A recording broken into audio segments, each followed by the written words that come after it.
갈라디아서 2장 1절로 10절까지 말씀입니다.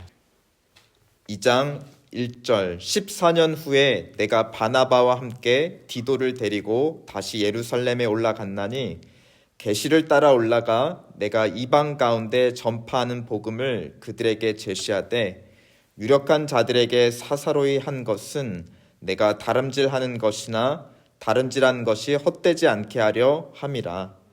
그러나 나와 함께 있는 헬라인 디도까지도 억지로 할례를 받게 하지 아니하였으니 이는 가만히 들어온 거짓 형제들 때문이라. 그들이 가만히 들어온 것은 그리스도 예수 안에서 우리가 가진 자유를 엿보고 우리를 종으로 삼고자 함이로되 그들에게 우리가 한시도 복종하지 아니하였나니 이는 복음의 진리가 항상 너희 가운데 있게 하려 함이라. 유력하다는 이들 중에 본래 어떤 이들인지 내게 상관이 없으며 하나님은 사람을 외모로 취하지 아니하시나니 저 유력한 이들은 내게 의무를 더하여 준 것이 없고 도리어 그들은 내가 무할라자에게 복음 전함을 맡은 것이 베드로가 할례자에게 맡음과 같은 것을 보았고 베드로에게 역사하사 그를 할례자의 사도로 삼으신 이가 또한 내게 역사하사 나를 이방인의 사도로 삼으셨느니라. 또 기둥같이 여기는 야고보와 게바와 요한도 내게 주신 은혜를 알므로 나와 바나바에게 친교의 악수를 하였으니 우리는 이방인에게로 그들은 할례자에게로 가게 하려 함이라. 다만 우리에게 가난한 자들을 기억하도록 부탁하였으니 이것은 나도 본래부터 힘써 행하여 왔노라. 아멘. 바울은 계속해서 간증을 이어갑니다. 지난 간증에서는 하나님께서 은혜로 그를 부르신 이야기, 그 이후에 그가 어떤 유대인도 만나지 않은 이야기, 그래서 사람으로부터 어떤 아무 영향을 받지 않은 이야기, 그리고 하나님의 부르심대로 오직 이방인에게만 이 은혜의 복음을 전한 이야기들을 간증했습니다. 오늘 간증에는 1절에처럼 14년 만에 예루살렘에 가서 2절에 유대인들을 마침내 만난 이야기를 전하고 있습니다. 사도행전 11장이 본문의 배경이 되는데요. 당시 예루살렘과 유대 지방에 기근이 있었고 어려움을 당한 유대인 성도들을 위해 이방인 성도들이 구제금을 모았습니다. 그리고 바울과 바나바 그리고 디도라고 하는 헬라인 즉 이방인 성도가 그 구제금을 가지고 예루살렘을 방문한 것이 오늘 간증의 배경이 됩니다. 그때 예루살렘에 갔을 때 바울은 내가 두 부류의 유대인들과 만난 것을 오늘 대조하면서 간증을 하고 있습니다. 첫 번째 유대인 그룹은 2절에 보니까 유력자들이라고 표현하고 있고 9절에 보면 또 이름을 밝혀서 야고보, 게바 혹은 베드로 그리고 요한 예수님의 제자들을 의미하고 있습니다. 이들을 만났을 때 바울은 2절에 보면 이방인에게 자기가 지금까지 전파한 복음에 대해서 사사로이 제시했다 하였습니다. 여기서 사사로이라고 하는 번역은 살짝 오해를 불러일으킬 소지가 있는데요. 그냥 가볍게 그냥 그런 식의 뉘앙스로 받아들일 수 있습니다. 그런데 맥락상 보면 따로 일일이 자세하게 해명했다, 설명했다 이런 뜻입니다. 왜냐하면 자기가 지금까지 해온 일이 헛되지 않도록 그들이 인정을 할 수 있도록 오해가 없도록 자세하게 소명을 했다라는 것입니다. 그러자 9절에 보면은 이들 사도들 예수님의 제자들도 뭐라고 했습니까? 베드로에게 역사하사 기둥같이 여기는 야고보, 게바, 요한도 내게 주신 무엇을 알았다 하였습니까? 은혜를 알았다. 여기서 은혜는 부르심과 직결되는 것입니다. 그러니까 자기를 부르신 것을, 바울도 자기들과 같이 은혜의 복음으로 부르신 것을 인정했다. 같은 하나님의 자녀인 것을 인정했다라는 것입니다. 그리고 또 하나 인정한 것은 베드로를 비롯해서 자기들은 할례 받는 유대인들에게 이 은혜를 전하는 사도로 부름을 받았지만 사울 형제는, 바울 형제는 같은 은혜로 받은 형제인데 이 형제는 누구에게로 보내심을 받았다고 인정했는가? 이방인에게로, 비할례자에게로 부름을 받았다 인정하는 것입니다. 이들 사이의 공통점은 무엇입니까? 어떻게 형제라고 부름을 받았습니까? 인정했습니까? 할례입니까? 아닙니까? 아닙니다. 은혜입니다. 똑같은 은혜가 있는가? 거기에 따라 형제로. 그런데 다른 것은 무엇이죠? 바울은 할례 받지 않는 이방인에게로, 다른 사도들은 할례 받은 유대인에게로. 그러니까 할례는 공통점이 아니다. 공통점은 무엇이다라는 겁니까? 은혜이다. 예수 그리스도의 십자가와 부활, 그 은혜를 받은 자들이 형제이다라고 인정했다는 것입니다. 이제 두 번째 그룹을 살펴보면 이들은 4절에 가만히 들어온 거짓 형제들. 아까는 다른, 그러니까 베드로, 요한 이런 사람들은 참 형제들인데 이들은 거짓 형제들이다. 왜 그런가? 우리를 종으로 삼으려 해서 바울과 함께 온 헬라인 디도에게도 할례를 강요했다라는 것입니다.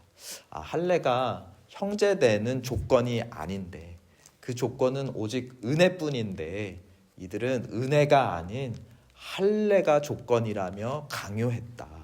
그러니까 이들은 나의 형제들이 아니다. 아까 베드로, 요한, 야고보 이런 친구들은 형제다. 왜냐하면 그들은 할례를 강요한 자들이 아니라, 할례를 조건으로 제시한 자들이 아니라 오직 은혜만을 조건으로 제시한 자들이기 때문에, 그렇게 그런지 바울은 전혀 다른 태도로 이들을 상대합니다. 3절에 자기 일행 중에 헬라인 디도까지 나는 할례 받지 않게 했다. 또 5절에 이들에게 한시도 복종하지 않았다. 대적했다. 나와 상관없는 자들로 여겼다 하였습니다. 예루살렘에서 바울이 만난 두 그룹의 유대인은, 한 그룹은 할례를 받아야 하나님의 자녀다라고 주장하는 자들이고, 다른 그룹은 은혜를 받아야 하나님의 자녀다라고 서로 다르게 주장하는 사람들이었습니다. 그런데 바울은 이 두 그룹을 대조하면서 말하려는 바, 이들이 보여준 열매가 다르다라는 것을 또 대조해서 보여줍니다. 먼저 할례 받아야 부름 받은 자다라고 하는 거짓 형제들을 향해 4절, 이들은 어떻게 합니까? 상대를 자기의 종으로, 형제로 만들려는 자가 아니라 종으로 만들려 하는 자다. 6절에 비춰보면 이들은, 하나님은 사람을 외모로 취하지 않지만 이들은 외모로 사람을 판단하는 자들이냐, 할례를 받았냐 안 받았냐, 마치 상대를 자기하고 똑같이 보이게 만들려고 강요하는 자들입니다. 근데 은혜로 부름받은 바울의 형제들은 어떤 사람들입니까? 바울도 그렇고 2절에 보면 계시를 따라 올라갔다 하였습니다. 바울이 이렇게 움직인 것은 다른 내 동족들, 유대인 형제들, 이들을 불쌍하게 여겨서라기보다는 계시를 따라갔다라는 것을 강조하죠. 자기를 은혜로 부르신 자의 명령을 따른 것이다.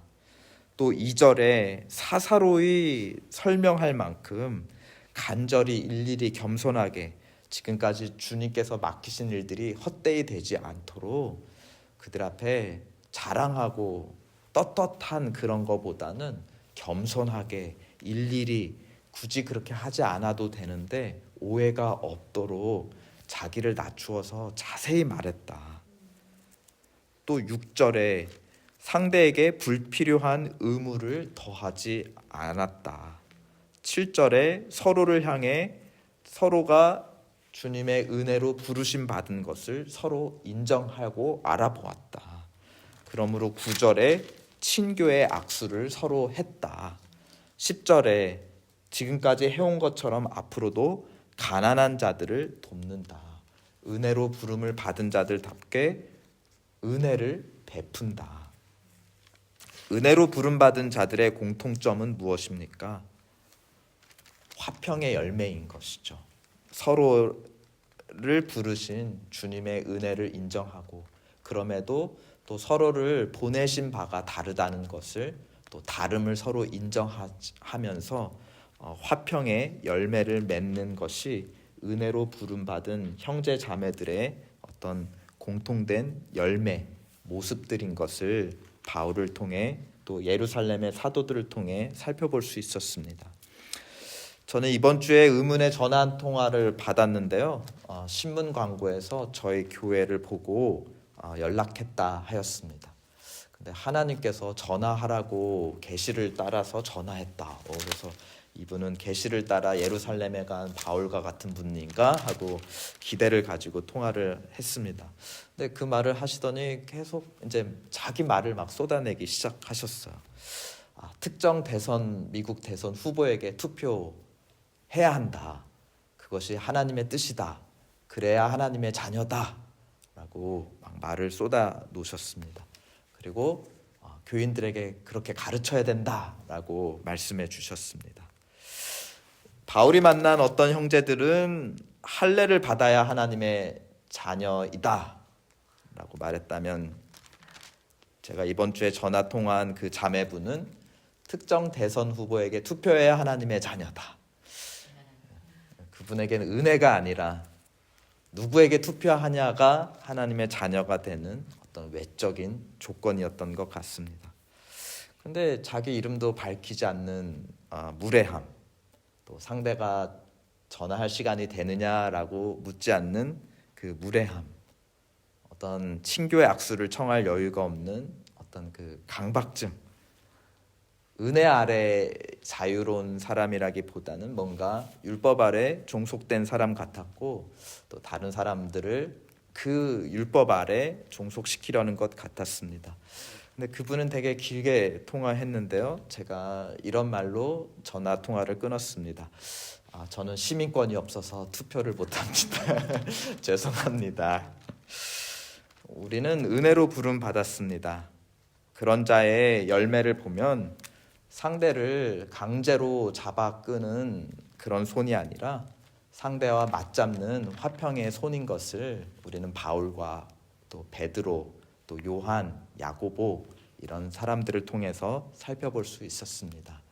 우리는 은혜로 부르심 받은 자답게 상대에게 화평의 손을 내미는 그런 하루 되기를 예수님의 이름으로 축원드립니다. 아멘. 우리 함께 기도합시다. 은혜는 보이지 않는 것이고 율법은 보이는 것입니다. 우리도 때로는 은혜로 부름받은 것을 강조하기보다 뭔가 해야 하는 것, 눈에 보이는 어떤 모습, 그래야 하나님의 자녀이지라는 그 조건들을 제시하고 그것을 상대에게 강요할 때가 있습니다. 그것이 잘못된 것이 아니라 그것이 전부인 것처럼 하는 것이 잘못된 것이 아닐까 싶습니다. 은혜가 없을 때 우리는 눈에 보이는 뭔가로 그것을 꼭 대체하려고 하는 것 아닐까요? 오늘도 우리를 예수님 십자가와 부활의 은혜로 부르신 그 은혜가 우리 안에 샘솟게 해 주셔서 본질적인 것에는 일치를, 비본질적인 것에는 다양성을 인정하는 그런 성숙한 그리스도인의 삶을 살아가게 도와주시옵소서. 우리 함께 기도하겠습니다.